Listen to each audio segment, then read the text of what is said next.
Hello everybody, welcome along to the Red Bull Ring as we get set for the third and final free practice session of today. I say third because I had a slight change to the timetable. We had an additional practice session earlier on today. So this is going to be a 45-minute session. It's the last chance for the drivers and teams to get set and get the right setup, the best possible setup, ahead of racing tomorrow with the first round of this 16-round championship to come here at the Red Bull Ring. But of course, first, tomorrow morning, we've got to go qualifying. And we know how tight that tends to be. All circuits in the Red Bull Ring, in the DTM and at a Red Bull Ring, it's always particularly close. It's a relatively short circuit, 4.318 kilometres around. Huge undulations, lots of places to overtake. One of the best settings you'll find at any race circuit in the world. And 21 of the best GT drivers from around the world, all going into battle. Last year, Jan Nguyen was the champion in dramatic circumstances in a last lap, almost a last corner showdown, which saw the title swing one way, then the other. Liu Giao was the driver that just missed out on the title. Jan Nguyen from Turkey becoming the first ever driver from his country to win the championship. And actually last year, that was the first time in the history of the DTM that we've had 5 consecutive champions, all coming from different countries. And there's a man who has been in the fight for the last 2 seasons running. Maro Engel finishing in the top 3 in 2025 and 2024. He hasn't won a race for a couple of years, but he's Mr. Consistent in terms of always been there or thereabouts. Podium finishes, points finishes. He gave it a brilliant go at Hockenheim. He was really racy. He gave it absolutely everything and just missed out. 40 years young now and hugely quick. Almost, I would suggest, at the very top of his game at the moment, driving better, if not as well as ever, Maro Engel. He'll be a real feature. He's actually a driver that over the last 2 years has scored more points than any other driver in the championship if you add the 2 years together. That's how consistent he's been. There is another key title contender, Tommy Preining, here on his home circuit, the 2023 champion. Didn't have a great Red Bull Ring last year, ended up finishing 4th in the championship, but like so many of the drivers last year, it could have gone his way. There were just a couple of moments here and there. Saxon Ring was really, I suppose, the one that did it for him when he was had a chance of winning a race on a wet track and just lost a bit of traction. You remember starting the final lap of the race and had a coming together with Jack Aitken. It was Jan Nguyen, of course, that got past both of them, went from 3rd to 1st. Tommy went from 1st to 4th, and those small moments, those small margins, the difference in the championship at the end. But there's no returning champion. We have, though, got 3 champions on the grid this year, and there is one of them. Marco Wittmann had an excellent season last year. He was the fly in the ointment of Jan Nguyen's championship charge in that final race, to come from the back of the grid pretty much at Hockenheim in the final race to almost win it. He got his nose in front, and Jan, with a daring move, half on the grass coming into the stadium section at Hockenheim, flung his Porsche past him, got the win, and with the win, he stole the championship away from Lucas Auer. The other BMW in the background there is of Kelvin van der Linde, who comes back to the championship off the back of a year away from the DTM, but a very successful one with multiple championship titles to his name. He comes back with the team, Schubert Motorsport. Torsten Schubert's team have been very competitive in the championship the last few years. His brother Sheldon was champion in a BMW, of course, in 2022. Marco Mappelli, one of the 4 brand newcomers to the championship, a driver that has cut his teeth really over the last 15 years or so in GT racing, in Blancpain Endurance Championship, in the Italian GT Championship. Started out his career, like many of them, in single-seaters, but the Italian, at the age of 38, comes in and makes his debut. And Bastien Buus is one of the hotly favoured young drivers to come into the championship. He is from Denmark. He's a former Porsche Super Cup champion, first ever, or youngest ever driver to win that championship. And he comes to make his debut in the DTM as the sole driver for Linde Motorsports, who are running a Porsche this year.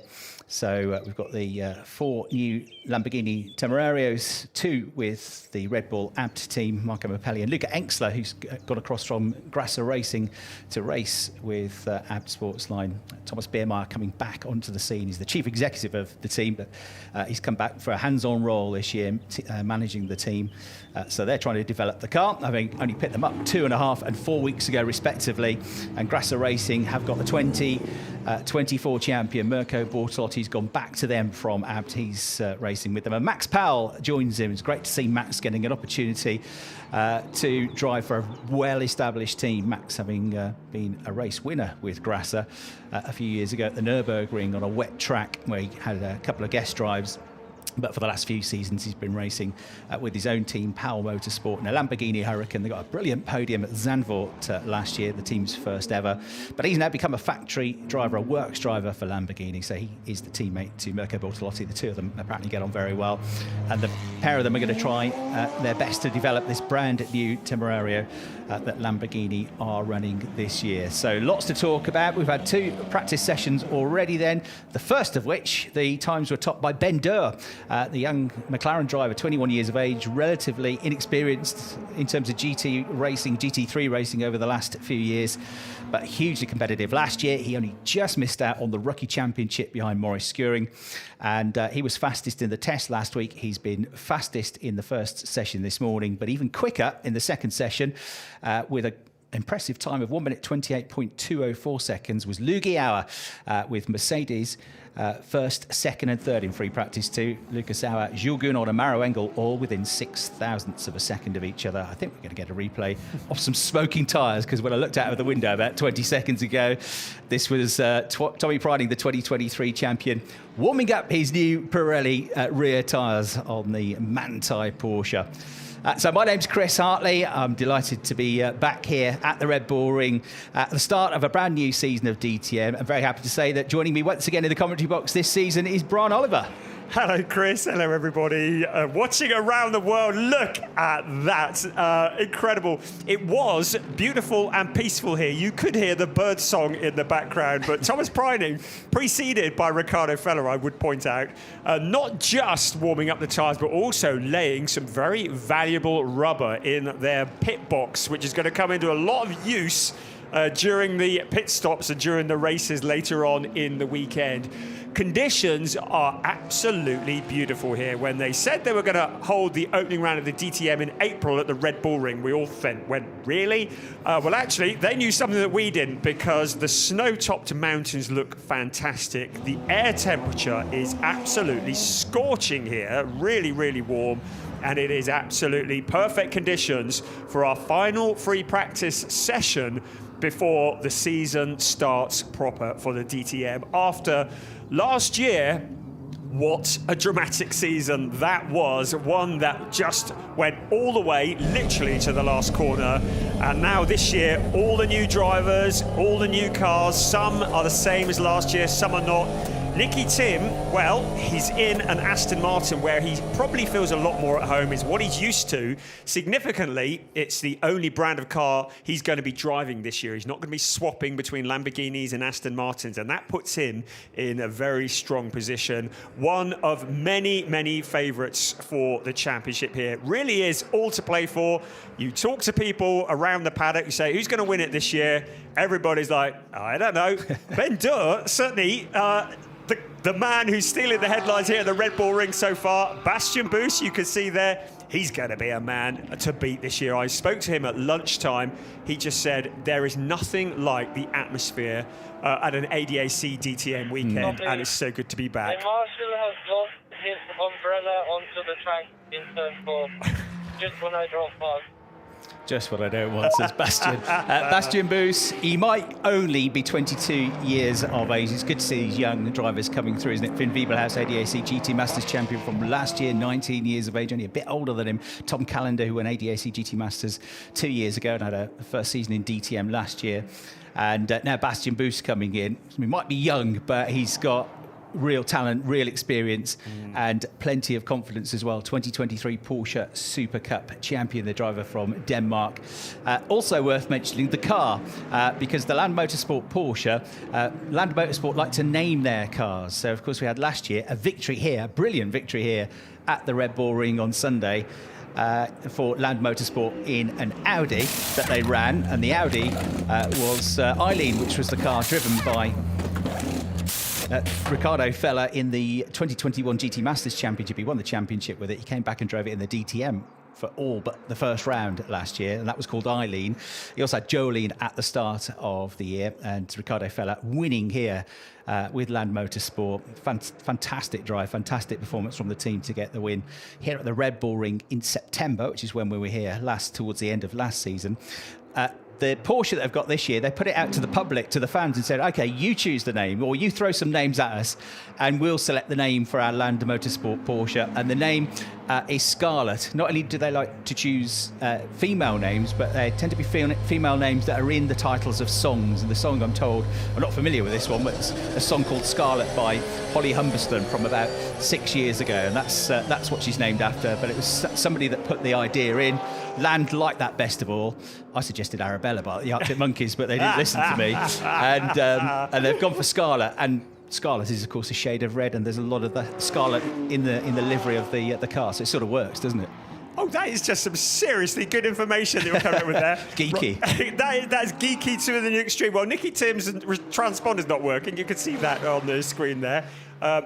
Talking of lovely liveries, you just flash into your screen there, Kelvin van der Linde, and there is team boss Torsten Schubert, always looking chilled, always with the mug of tea. I think it's tea. I'm just asking what's in that mug. Yeah, it might not be tea. But Kelvin, unfinished business. He said, I'm not here to finish second. I've done that already. There is Kelvin van der Linde on board the car. The livery is striking. There's shades of Sheldon's livery from a few years ago as well. But Kelvin is here for one position and one position only. If he finishes second or lower in the championship, he will consider that a fail. So beware. Not interested. When Kelvin van der Linde is on the warpath, watch out. Kelvin van der Linde, quite a good debut year for BMW last year. His first year as a BMW factory driver. He won the Bathurst 12-hour as a BMW driver early in the year last year with his brother Sheldon, with Augusto Farfus, ex-DTM race winner. That was with Team WRT.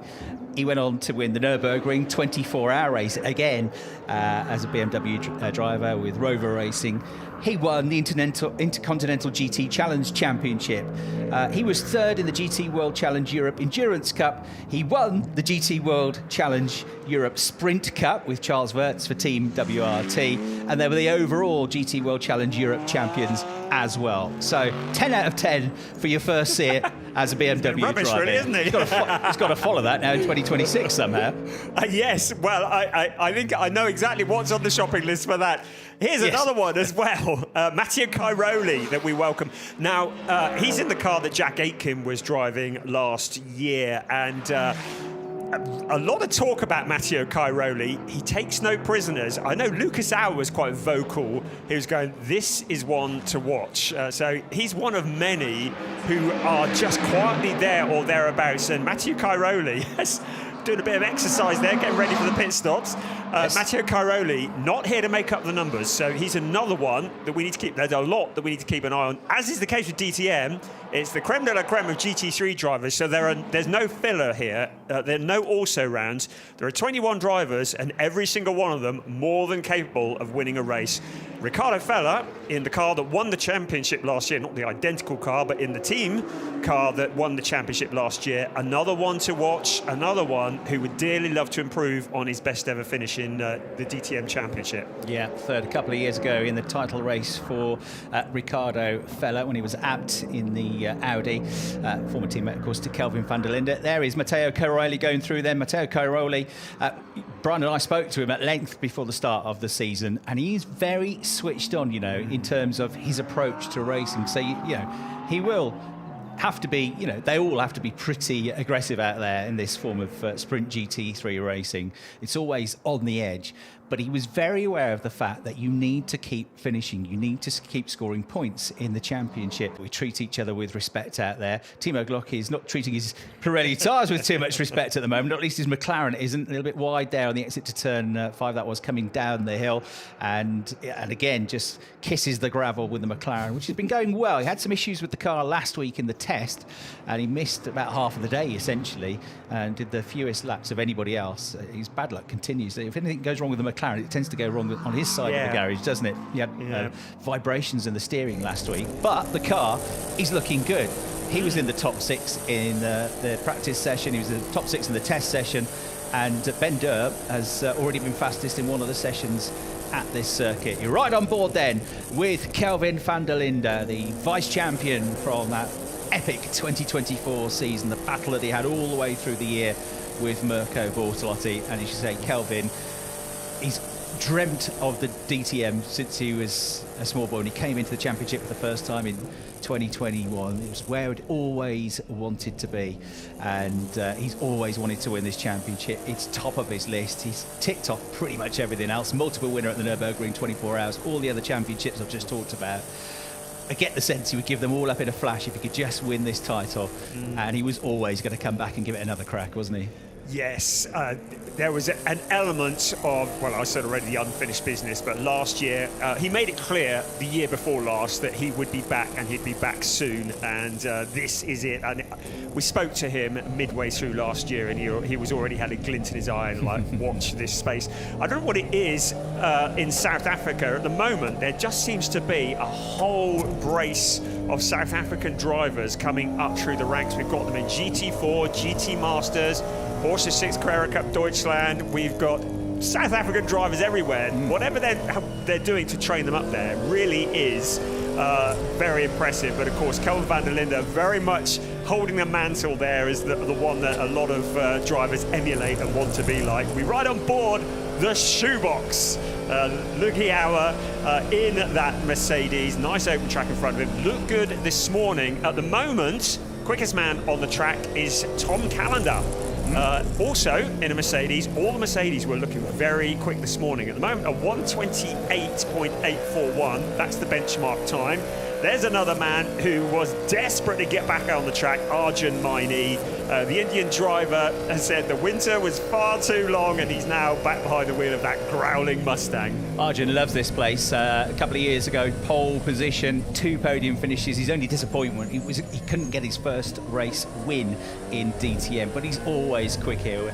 Ryan and I were talking to team principal Uli Fritz yesterday with Arjun there, and he said, this man, pointing to Arjun, is the only man I've ever seen overtake 4 cars in a Mercedes around here in one go. So he loves his place. Had his best result last year in the Ford at Red Bull Ring, did Arjun Maini, with a 5th place finish.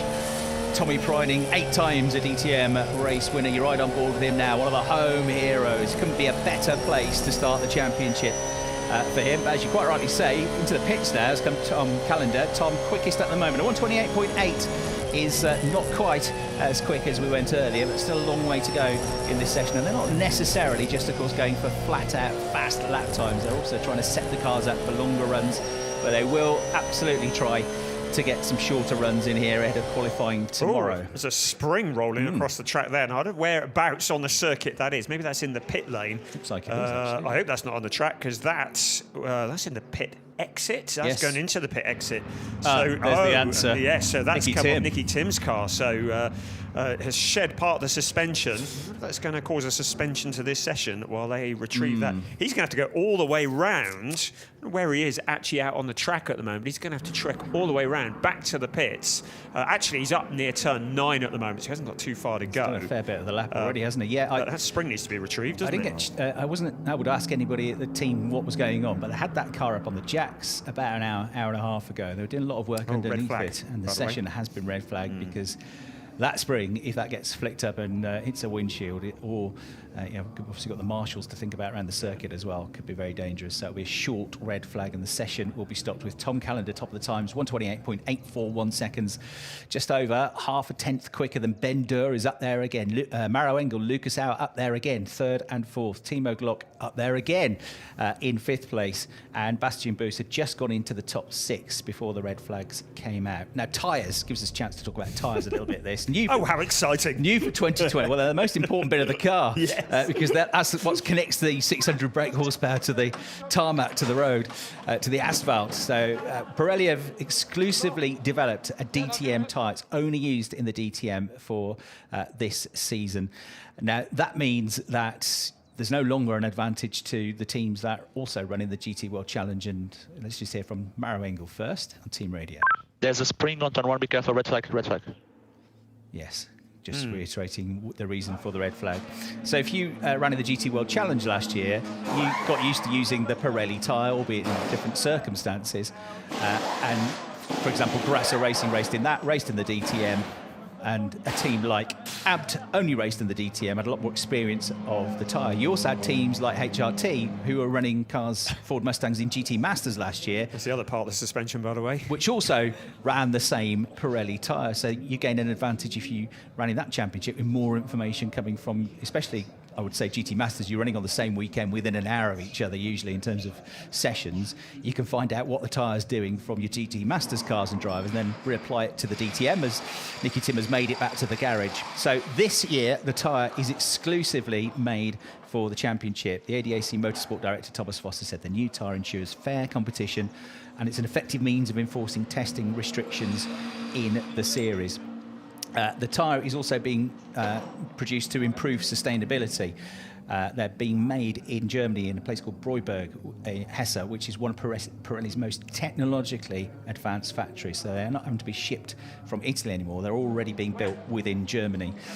Now, in terms of the races, the tyre allowances are the same. There are 4 tracks where you have 4 sets of new slick tyres to last for qualifying and the races, and there are 4 tracks, gets a round of applause for retrieving the spring, and there are 4 tracks where you only get 3 sets. In the opening round you always get 4 sets, so here at the Red Bull Ring they've got 4 sets of new slicks to last for qualifying and the races. But the rules have completely changed in terms of the tyre allowance that you get for A, testing, and B, more relevant to this weekend, free practice. So it always used to be that you get 1 new set of tyres to run in free practice, but now you've got what's called a 2-pot system. So you've got an account with the series organisers, and you've got a maximum amount of tyres that you can use during the course of the season.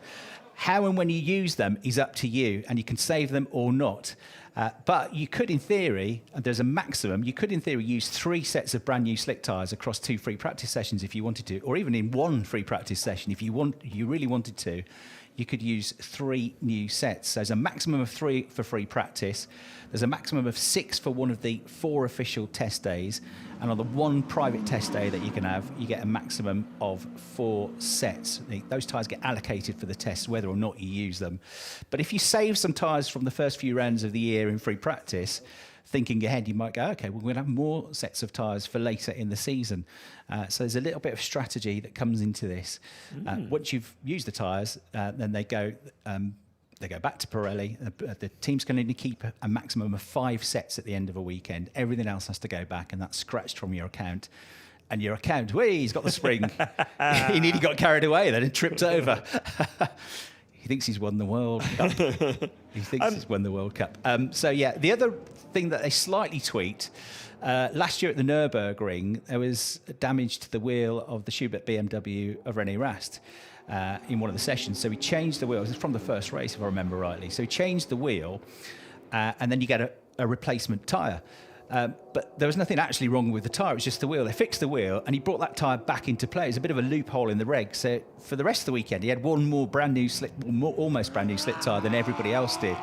Well, they've changed that rule now. Of course, you can try and sneak your way around the rules, but they're onto it, so they've changed that rule now. And if you do damage a wheel, you can replace the tyre, but you have to give that tyre the one that you're replacing, you can't keep hold of it. There's Petra and Andy at Preining, speaking to them just a little while ago before the session. That's mom and dad to Tommy Preining, and of course they always come and watch. Only about 2 hours away, they're home from the Red Bull Ring. And I've known Tommy since he was about 13 years of age, and we were talking about the old karting days. He was the European karting champion as a junior in 2014, absolutely dominated the championship. We were talking about how motorsport had changed, and Andy said, I think we're probably the last family-run outfit to ever win the European Karting Championship, because it was literally the 3 of them that went along. Andy, Tommy and Petra, just them working on the kart, preparing everything, no teams, no backing, no race engineers, none of that. And he won the championship, and he learned a lot doing that. Andy said he also learned how to get out of school quite well during that period. He used to take his homework with him, but he never really used to do it, apparently. And I'm not supposed to say that because Petra might be listening. Well, it certainly didn't do him any harm, did it? No, that's what I said. Yeah. He's done quite well for himself. He's turned out to be Very, very consistent indeed. And he still passed all his exams, apparently. Oh, really? With minimum effort. Better than me, then. I'm just looping back to the tyres. I'm pleased you explained that because I read it and I read it again and I read it again and I'm like, well, I ain't got a clue. I had to read it about 3 times. Yeah, so thank you for spelling that out. I'm gonna actually replay this back and actually write down some notes from it because you're the first person to actually explain it properly for me.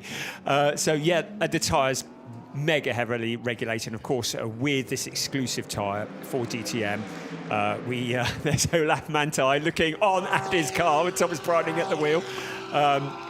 Tyres exclusive for DTM, so we need to make sure that it's all fair and square and that nobody has an unfair advantage. So we're back to green flag. Bits of suspension have been retrieved. The Come To You crew are working hard on Nicky Team's car to replace the spring that has come away. So both the Mantai cars running together, but Thomas Preining there in the background. There's Ricardo Fella behind the wheel of that Porsche as well. We've got 24 minutes remaining. Just looking, a couple of things to point out. One is that Finn Wiebelhaus has yet to put in a time, so I don't know if there's an issue going on there. The other thing, which I haven't mentioned yet, I'm sorry to mention it, but it's got to be done. That's those horrible words, track and limits. No. Always an issue here at the Red Bull Ring. I've just had a quick look at the timing screen, and there is a list as long as your arm of deleted lap times up at turn 1 and turn 9 primarily. So that is business as usual there. Very much the free practice sessions is when the drivers do explore the outer limits, see how much they can get away with, see where the line actually is, because every last millimetre on the track could be worth thousandths of a second. So really important to find that out now. Want to get all your cancelled laps out of the way on the Friday, because tomorrow morning cancelled laps is going to hurt, as the case in the race as well. But we'll keep an eye on that. We've got probably, I haven't counted them, there's probably 15, 20 or so times that have been disallowed due to exceeding track limits. And that, I'm afraid, is going to be an ongoing story throughout this weekend. Indeed so. We're looking at Ricardo Fella, and he is, and he was last year, even though he drove an Audi in this championship, a Porsche factory driver these days. 64 races to his credit in the DTM, 3 wins, one of which was that spectacular victory in the Linde Audi last season. A truly great driver. I remember the year before that as well. He had a brilliant drive through to a podium finish from basically the back of the field. So he loves this place. Well, he's certainly with a great team. Mantai winning the Teams Championship for a second time in as many years last year, with Anjan Nguyen champion as the driver, and 4th in the championship last year, Thomas Preining. There is the TGI Lamborghini, TGI by GRT Lamborghini of Max Powell in the Temerario, and brand new car. Lots of development work to be done to that.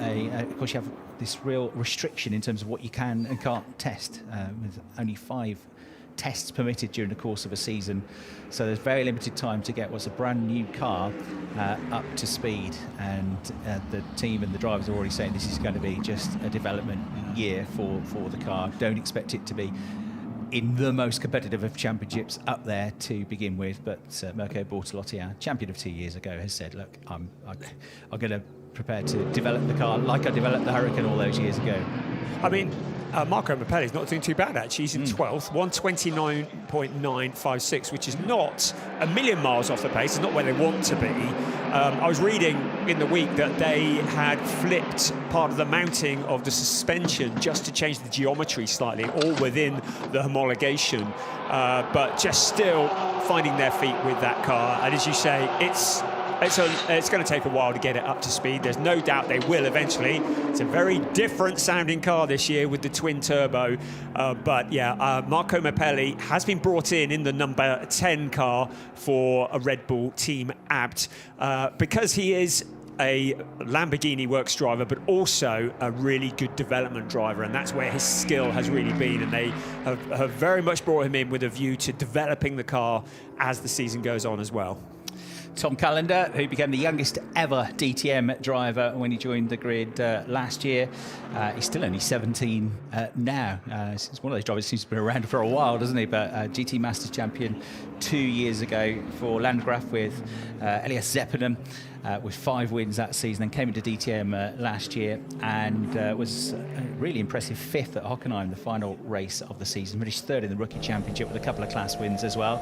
Well, that was impressive. They got Nicky Tim back out already at quick. Come To You Racing. So Francois Verbiste team, the Belgian team, who started out as a Fun Cup racing team. They still compete in Fun Cup endurance racing, doing a brilliant job in their first season of the DTM. And of course, led a race, looked great at the end of the season at Hockenheim with Gilles Magnus, who's not driving for the team this year, but led the race and led it on pure performance and pace.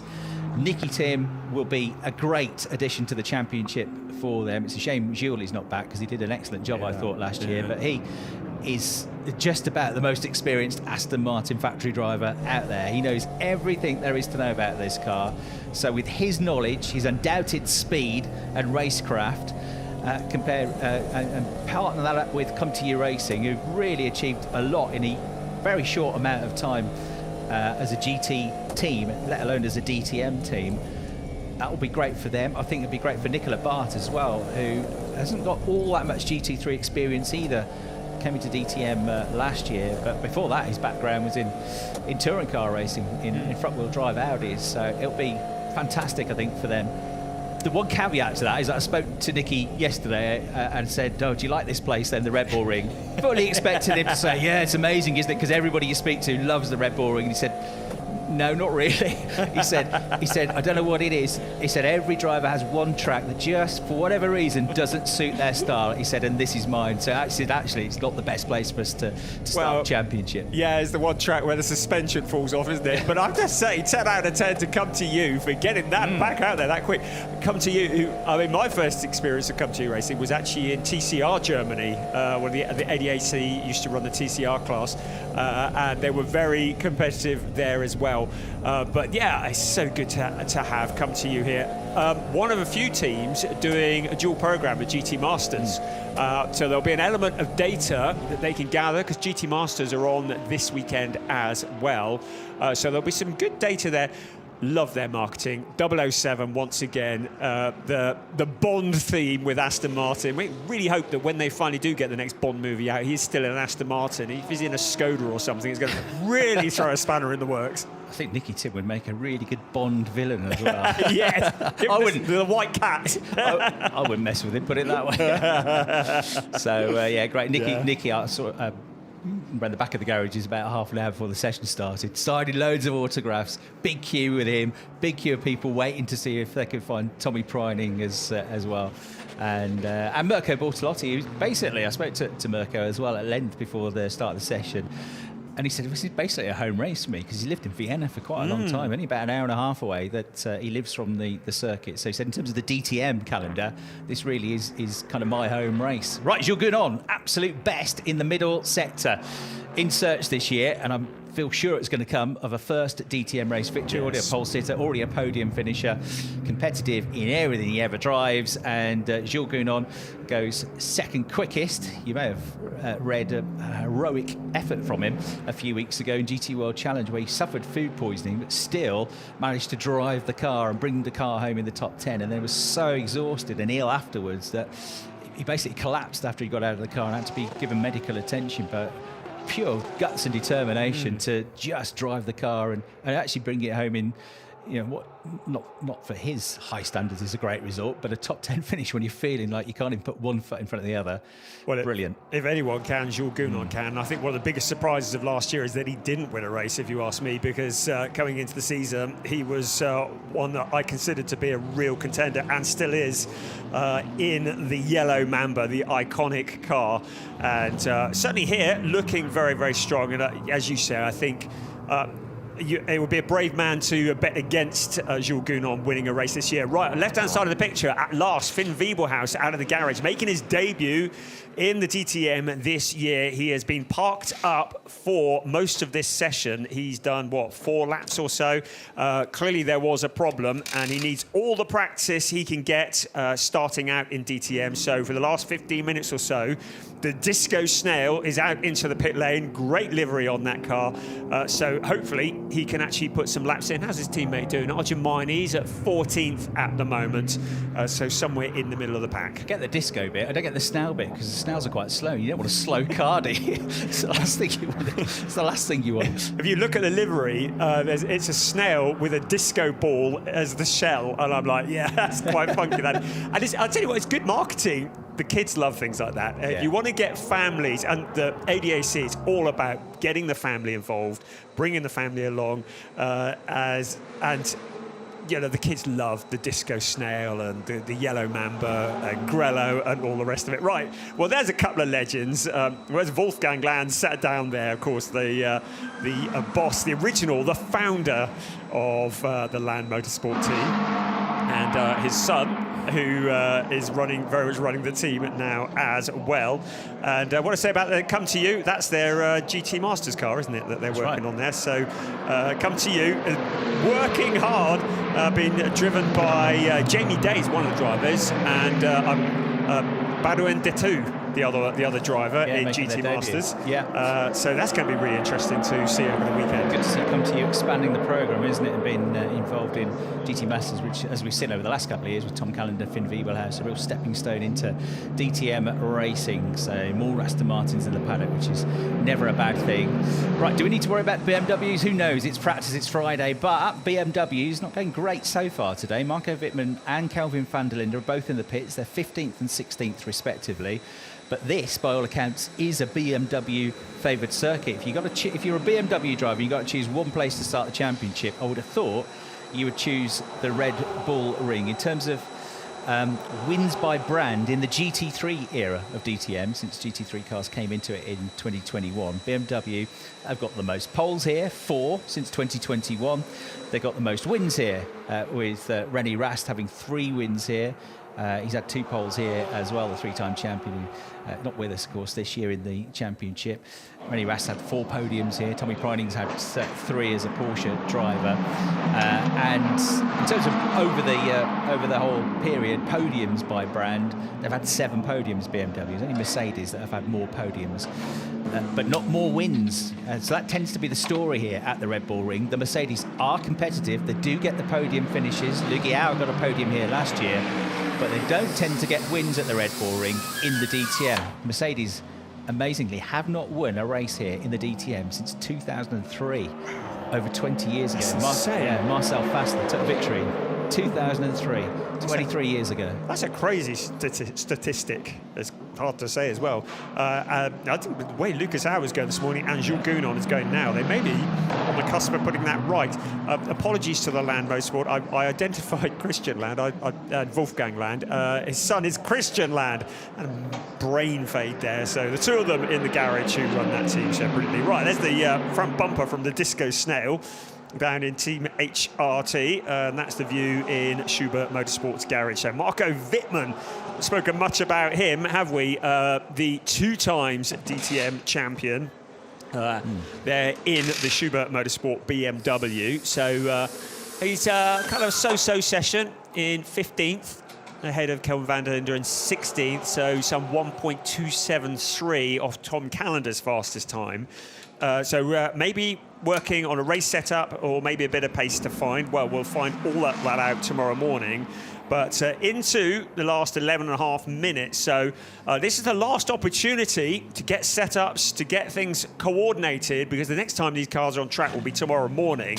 And that will be for quali. I say the next time, in fact, we do have Track Safari later on, where we have that bizarre experience where we see cars out on track weaving in and out of buses full of people. Yeah, passengers on the bus getting a chance to be in amongst the DTM cars as they get some extra laps at the end of this session. So Marco Wittmann has headed back out. Very good championship year last year, 5th place overall. His best year since 2021, where he finished 4th in the championship. Because he's a former two-time champion. But if you remember last year, take your minds back to September, Red Bull Ring, a 1-2 finish for Schubert on the Saturday. BMW with a win for René Rast, a second place for Marco Wittmann. It was Marco that got pole position here and led the race, and was not very happy at all, if you remember, to have to give the win up with René Rast fighting for the, more closer in terms of the top of the championship table. He definitely wasn't very happy that he wasn't allowed to win that race. So he might come back here with a point to prove as well. And there's Argemini, as I say, with that excellent 5th place finish. You feel that they're knocking on the door now of getting that Ford Mustang onto the podium this season. Had some good runs last year, and Fabio Scherer, who drove the car that Finn Wiebelhaus is driving now, was running in the podium positions last year. I stopped my first on the car. You related to pick up. Of course, that car has got the new Evo pack. It was quite renowned. Copy that, Finn. Copy that. Keep me updated. Quite renowned for getting the tyres up to temperature quickly. It was one of the cars that could really get the tyres in the window pretty quickly in quali. But of course, the risk of tyres overheating as well. The new Evo pack just looking to level it out a little bit and to give them a bit of speed in the corners as well. I couldn't quite make out what Finn Wiebelhaus was saying there on the radio, mainly because I was talking over it. But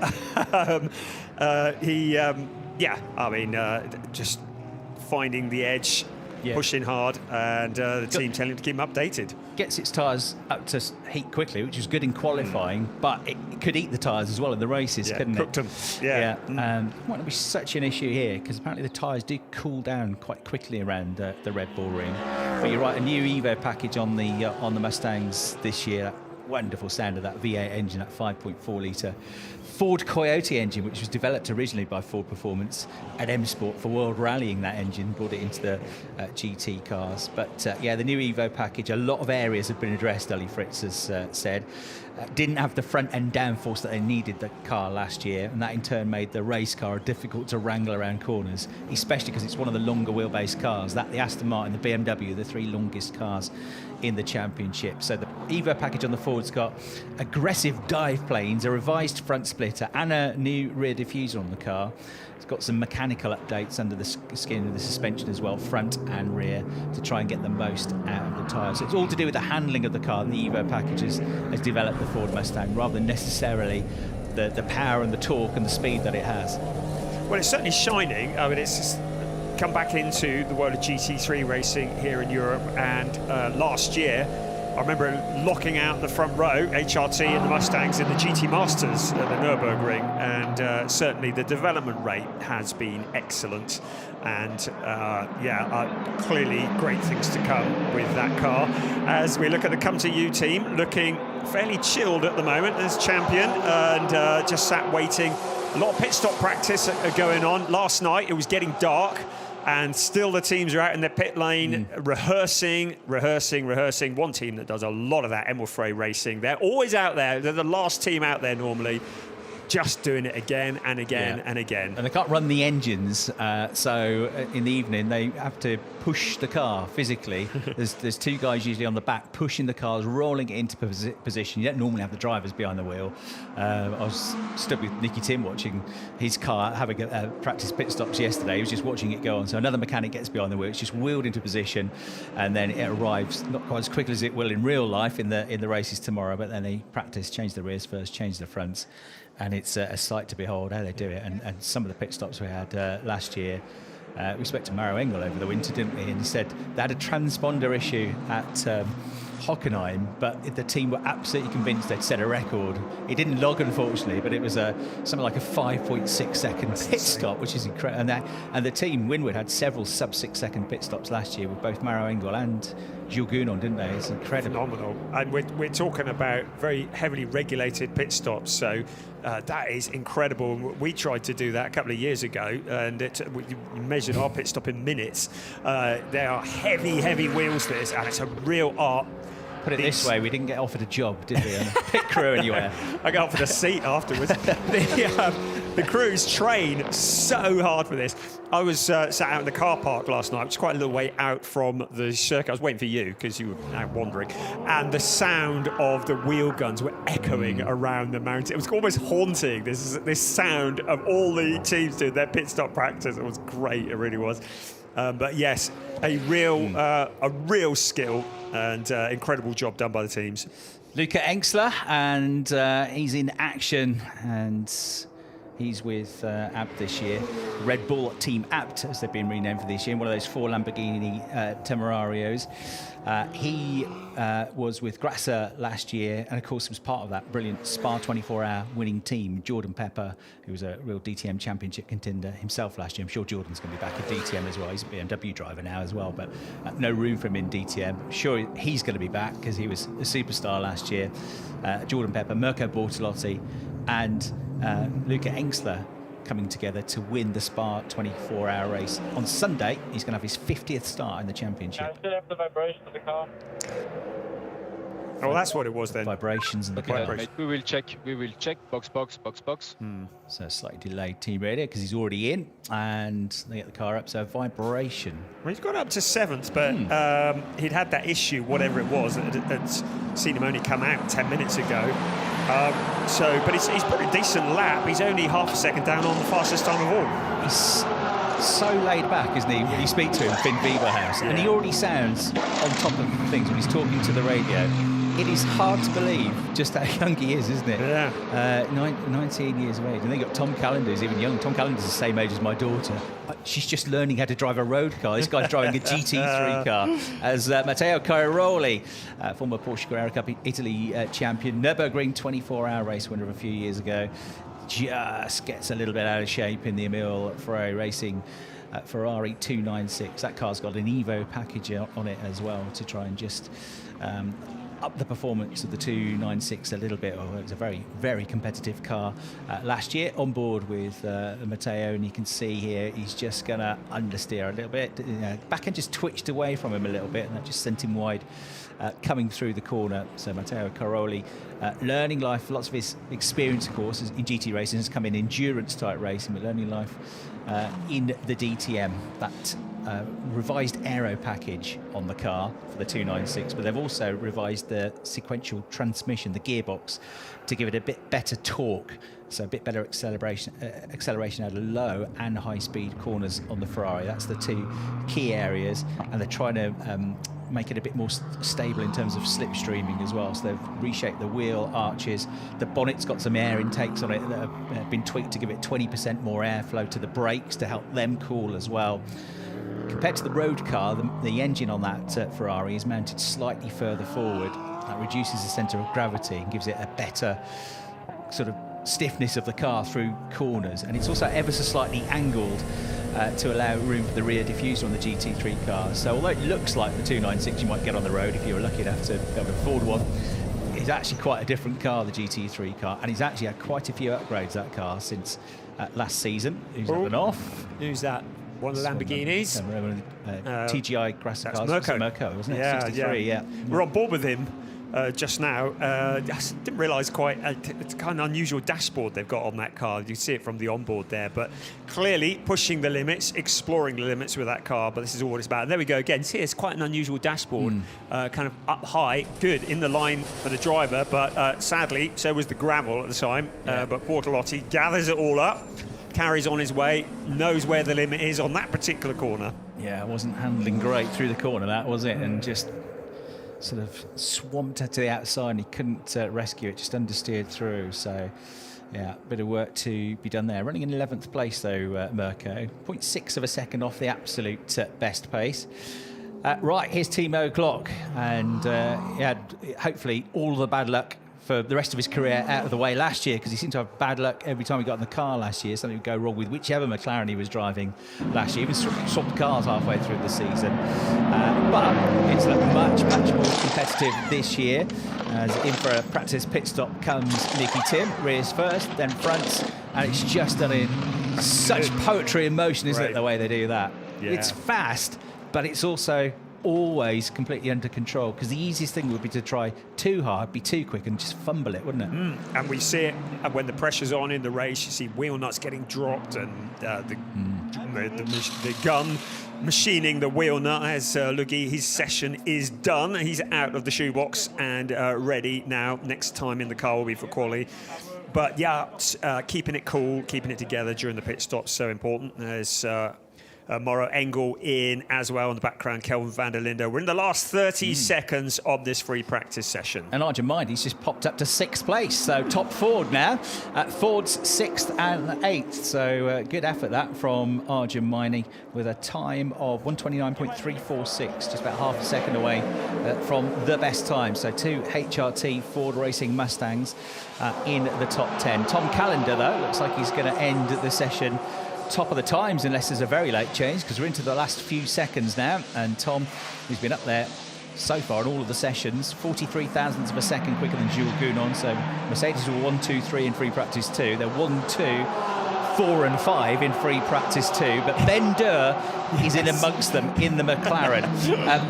First ever DTM champion from 1984, BMW driver Volker Streichek has come into the team as technical chief, overseeing the GT3 program with all of his experience. And he's taken over from, it was Robin Durr, Ben's brother, that was actually doing that, but he's become a father for a second time now, and he's still working within the team, but he's looking after customer racing and the karting program. They have a very busy karting program at Durr Motorsport. Get out of the way to the camera opera. You're like, stuff that, I want to film it.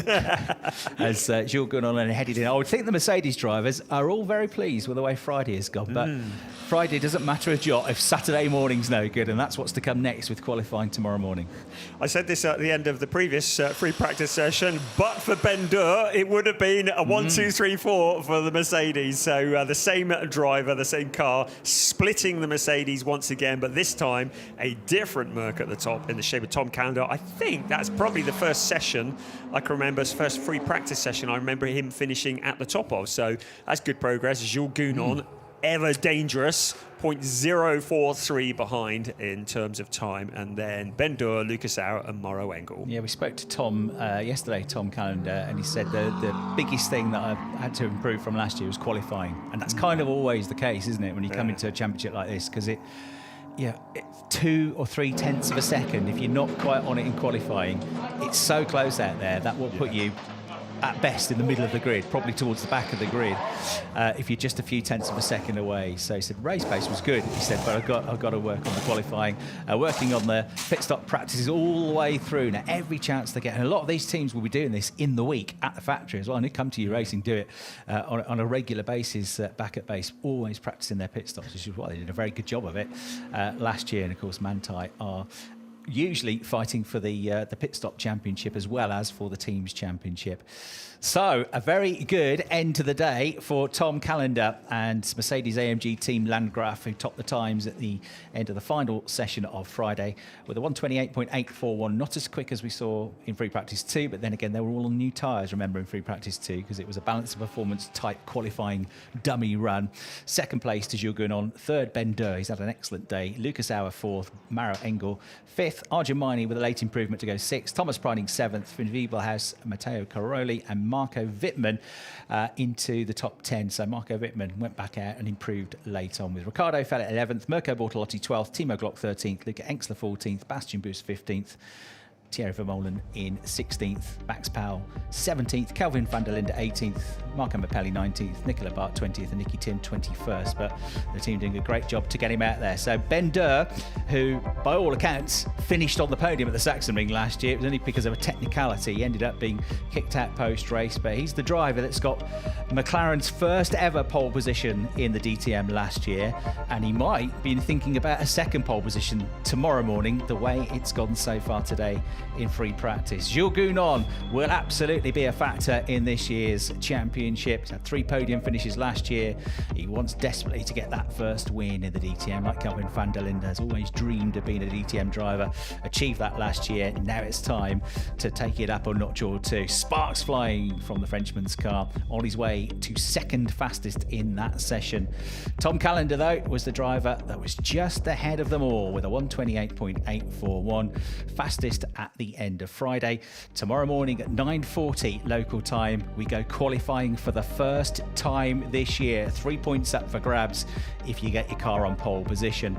The first race to come tomorrow afternoon. Round 1 of the DTM 2026 Championship will roar into life tomorrow afternoon, and what a season it promises to be. So do join us over the rest of the weekend here at the Red Bull Ring. Massive thanks for your company from Brian Oliver and me, Chris Hartley, in the commentary box. Bye for now.